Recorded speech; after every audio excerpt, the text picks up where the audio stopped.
Assalamualaikum warahmatullahi wabarakatuh. Alhamdulillah wa syukurillah, la haula wa la quwata illa billah. Video kali ini menampilkan tanaman labu siam. Labu siam merupakan tanaman yang terbilang sangat mudah perawatannya.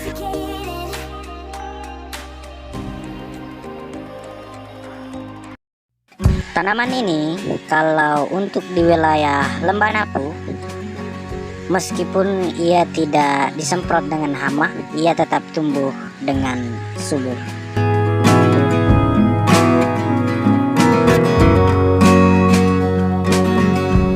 Perawatan labu siam hanya membutuhkan pupuk, dan pupuknya pun terbilang bebas atau tidak harus menggunakan pupuk tertentu.